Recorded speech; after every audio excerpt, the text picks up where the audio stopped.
त पाणीअ जी बचत जे हवाले सां ऐं महरुमुल हराम जो महीनो शुरू थी वियो आहे ऐं हिन महीने में असांखे पाणीअ जी ज़रूरत, पाणीअ जी अहमियत जे हवाले सां वधीक हिकु अहसासु दिलि में पैदा थी वेंदो आहे। छो जॾहिं असीं वाक़ियो करबला यादि कंदा आहियूं त उते पोइ असांखे बि महसूसु थींदो आहे त पाणी केॾी न वॾी नेमत आहे ऐं पोइ असीं सभीलूं बि हलाईंदा आहियूं। इन जे करे सामीन ऐं मुंहिंजे जेके साथी इन मैसेज खे पढ़ी रहिया आहिनि या इन मैसेज खे ॿुधी रहिया आहिनि, ॾिसी रहिया आहिनि, त असांखे पंहिंजे मुल्क में, पंहिंजे धरतीअ में पाणीअ खे घणे खां घणो बचाइणो आहे।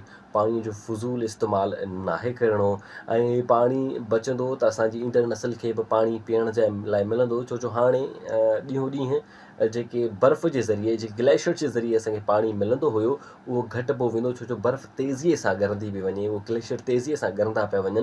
जॾहिं उहे ग्लेशियर तेज़ी सां ॻरी ख़तमु थी वेंदा त असांखे दरियाहनि जे वसीले, शाखनि जे वसीले, बैराजनि जे वसीले को पाणी मुयसरु न थींदो।